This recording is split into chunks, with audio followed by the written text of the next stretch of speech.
এটা হলো কৃষক বন্ধু রিভেরিফিকেশন ফর্ম। যারা কৃষক বন্ধু পান বা পেতেন তাদের জন্য এই ফর্মটা সরকার জারি করেছে। তাদেরকে এই ফর্মটা ফিল আপ করতে হবে, তাতে ভবিষ্যতে আপনাদের কৃষক বন্ধু আবার চালু থাকবে। তো এই ফর্মটা কীভাবে ফিল আপ করতে হবে সেটাই আমি আজকে আপনাদের দেখাবো। ফর্মটার নাম হচ্ছে অ্যানেক্সার 1 সংযোজনী 1 কৃষক বন্ধু নতুন প্রকল্পের ক্ষেত্র সমীক্ষা ফিল্ড ভেরিফিকেশন এর জন্য যাচাইকরণ ফর্ম। বলছে এটা জমিটা ভেরিফিকেশন হবে, তার জন্য যাচাই করার একটা ফর্ম। কৃষক বন্ধু নতুন, এখানে নতুন লেখা আছে কিন্তু নতুন নয়। যাদের কৃষক বন্ধু নেই তাদের জন্য ফর্মটা নয়, যারা কৃষক বন্ধু পান তাদের জন্য এই ফর্মটা। তো ফর্মটা কীভাবে ফিল আপ করতে হবে আমি সেটাই বলছি। প্রথমেই আপনাদের চাইছে কৃষক বন্ধু আইডি। এখন কিন্তু কৃষক বন্ধু পোর্টাল থেকে কৃষক বন্ধু আইডি বার করা যাচ্ছে না, তাই কৃষক বন্ধু আইডি কীভাবে বার করতে হবে সেটা আমি আপনাদেরকে পরে একটা ডিটেলস ভিডিও বানাবো, সেটাতে আমি দেখিয়ে দেবো। তারপরে এখানে বলেছে সুবিধাভোগীর নাম কৃষক বন্ধু রেকর্ড বা ব্যাংক পাসবই অনুযায়ী। কৃষক বন্ধু রেকর্ডে যে নাম আছে বা ব্যাংক পাসবইয়ে যে নাম আছে সেই নামটা লিখবেন। তারপর বলেছে স্ত্রী, স্বামী, পিতা, তার নাম মানে অভিভাবক আর কি। আমার ক্ষেত্রে আমার বাবার নাম লিখেছি।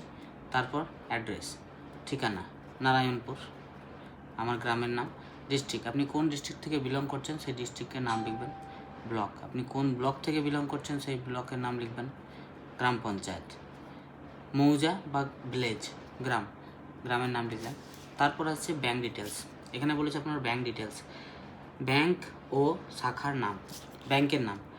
আমার স্টেট ব্যাঙ্ক অফ ইন্ডিয়া, তাই আমি লিখছি SBI। আমার শাখা কোথায়, শাখার নাম লিখলাম। তারপর বলেছে IFSC কোড, আপনার ব্রাঞ্চের যে IFSC কোড আছে, নিজস্ব ব্রাঞ্চের নিজস্ব একটা IFSC কোড থাকে, সেটা পাসবুকের মধ্যে লেখা থাকবে, সেটা আপনি লিখে দেবেন।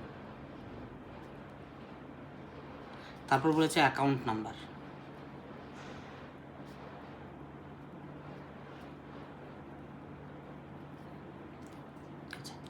আধার সংযুক্ত মোবাইল নাম্বার, না আপনার আধারের সাথে যে মোবাইল নাম্বারটা লিঙ্ক আছে সেটা লিখবেন।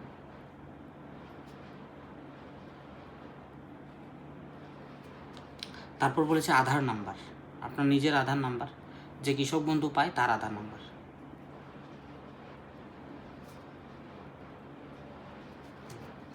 এপিক নাম্বার, এপিক সাধারণত এটা ভোটার নাম্বার, অনেক সবাই বোঝে না যে এপিক নাম্বার কি। এপিক নাম্বার মানে হলো ভোটার নাম্বার।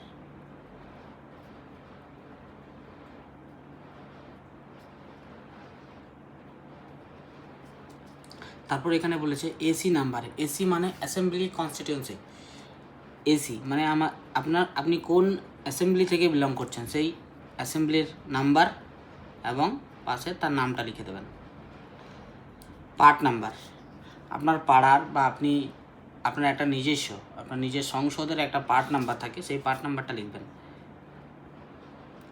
সেটাও যদি কারোর জানতে অসুবিধা হয় বা কেউ জানেন না, তো সেটাও আমি একটা ডিটেল ভিডিও বানিয়ে দেবো।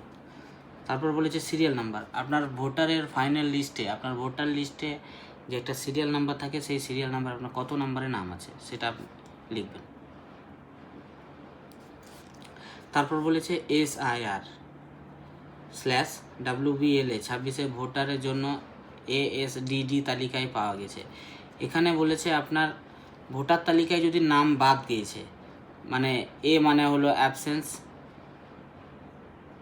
D মানে হলো ডিলিটেড, S মানে হলো শিফটেড, ঠিক আছে। তো আপনার যদি এই ধরনের কোনো একটা কিছু হয়ে থাকে তাহলে আপনি ইয়েস লিখবেন, না হলে নো লিখবেন।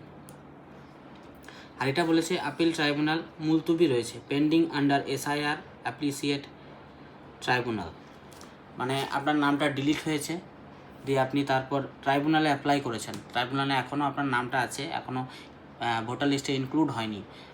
যদি হয় সেরকম কিছু তাহলে আপনি এখানে ইয়েস লিখবেন, না হলে নো লিখবেন। CAA আবেদন, এটা মুসলিমদের ক্ষেত্রে আশা করছি হবে না, কারণ এটা CAA মানে হলো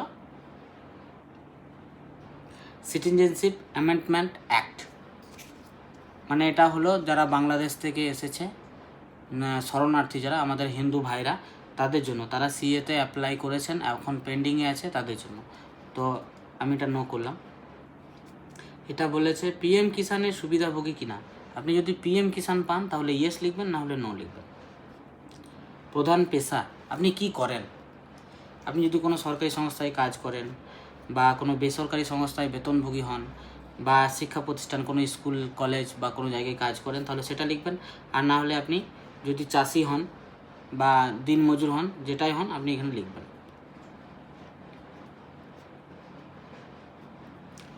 এখানে বলেছে জমির বিবরণ, land holding details, JL number.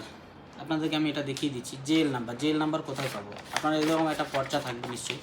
এই পর্চার মধ্যে এখানে লেখা আছে জেএল নাম্বার। এই জেএল নাম্বারটা এখানে বসিয়ে দেবেন। জেএল নাম্বার দিয়ে আপনার বোঝা যাবে যে আপনার জমিটা কোন মৌজার মধ্যে অবস্থিত, তার জন্য জেএল নাম্বার। খতিয়ান নাম্বার এখানে পাওয়া যাবে পর্চার মধ্যে, এখানে লিখে দেবেন খতিয়ান নাম্বার। প্লট নাম্বার মানে দাগ নাম্বার আমার যেহেতু একটা আছে তাই আমি একটাই লিখব। অনেক সবার অনেকগুলো থাকতে পারে, তারা অনেকগুলোই লিখবে। দাগ নাম্বার। জমির পরিমাণ এখানে লেখা আছে একরের জায়গায় 0.02 ACRE। এখানে বলেছে খতিয়ান শতলিপি আর এর তারিখ, মানে খতিয়ান তৈরির তারিখ, এটাও আপনি এখানে পেয়ে যাবেন। এই যে পর্চার মধ্যে এখানে লেখা আছে খতিয়ান তৈরির তারিখ, এই তারিখটা আপনি বসিয়ে দেবেন। 10।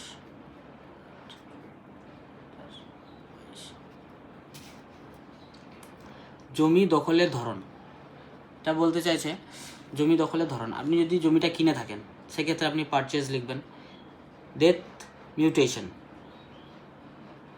মানে হতে পারে আপনার বাবার জমিগুলো ছিল, আপনার বাবা মারা গিয়েছে, তারপর আপনি পেয়েছেন ছেলে হিসাবে, তখন লিখবেন ডেথ মিউটেশন। ট্রান্সফার, কেউ যদি আপনার নামে হস্তান্তর করেছে, আপনাকে ট্রান্সফার করে দিয়েছে যে আমি এই জমিটা দিয়ে দিলাম, সেই ক্ষেত্রে ট্রান্সফার। আদার্স অন্য ধরনের কিছু থাকলে অন্য ধরনের লিখবেন। আমার যেহেতু কেনা জমি তাই আমি পারচেজ। আয়কর প্রদানকারী কিনা, আপনি যদি ইনকাম ট্যাক্স দেন তাহলে আপনি ইয়েস করবেন, না হলে নো করবেন।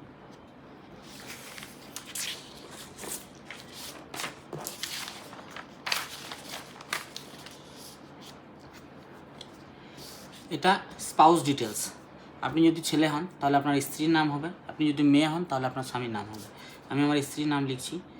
আর হ্যাঁ, যদি কেউ আনম্যারিড হয়, মানে কারোর বিয়ে হয়নি, তাহলে এটা ফিল আপ করা দরকার নেই, শুধু এখানে আনম্যারিড লিখে দেবেন, এখানে আনম্যারিড লিখে দেবেন, তারপর এখানটা ফিল আপ করার দরকার নেই। আর যদি বিবাহিত হন তাহলে নিজের স্ত্রীর ডকুমেন্টস দেবেন। আমি আমার স্ত্রীর নাম লিখলাম। ব্যাংক ডিটেলস,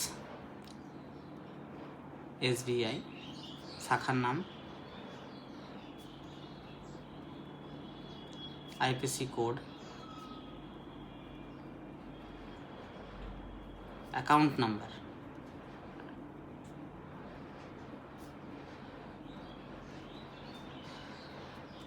আধারের সাথে যে মোবাইল নাম্বারটা লিঙ্ক আছে সেই নাম্বারটা,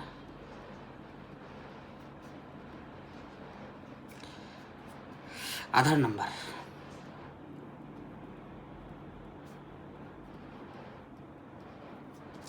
epic number, voter number,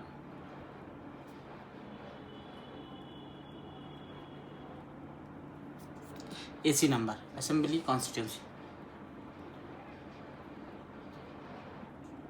part number, serial number.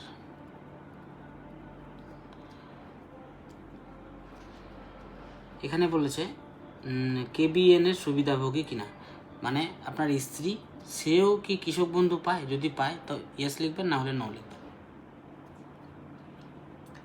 যদি নাম বাদ গিয়েছে আপনার স্ত্রীর তাহলে ইয়েস, না হলে নো।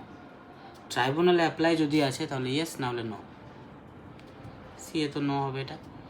PM কিষাণের সুবিধাভোগী কিনা, PM কিষাণ যদি আপনার স্ত্রী পায় তাহলে হ্যাঁ লিখবেন, না হলে না। কি করে, আপনার স্ত্রীর পেশা কি? যেহেতু আমার স্ত্রী হাউসওয়াইফ তাই আমি হাউসওয়াইফ লিখব, বাকি যাদের চাকরি বা আরও কিছু আছে তারা তাই লিখবে। সাথে যে এখানে যদি আপনার কেউ PM কিষাণ পেত বা কৃষক বন্ধু পেত, তার নামে যদি জমি থাকতো তাহলে কিন্তু এখানে হাউসওয়াইফের সাথে সাথে ফার্মারও লিখতে হতো, কারণ সে চাষ করে বলেই সরকার থেকে তার চাষের সুবিধা পাওয়া যায়। দিয়ে এখানে সই, যে কৃষক বন্ধু পায়, যার প্রথম পৃষ্ঠাটা ফিল আপ করা হলো, সেই এখানে সই করবে। এটা ফিল আপ করার পর আপনাকে ডকুমেন্ট লাগবে, যেমন আপনার ভোটার, আধার, ব্যাংক অ্যাকাউন্ট, পর্চা।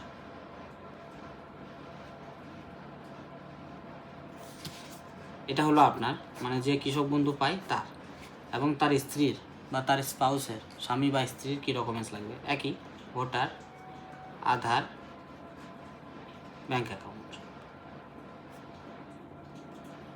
আপাতত এনার আর কিছু লাগছে না। এইগুলোতে সেলফ অ্যাটেস্টেড করবে।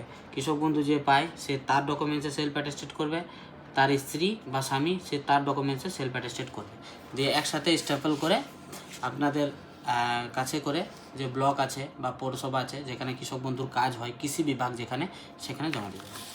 আজকের মতো ভিডিওটা এখানেই শেষ করলাম, পরের ভিডিওতে আবার দেখা হচ্ছে।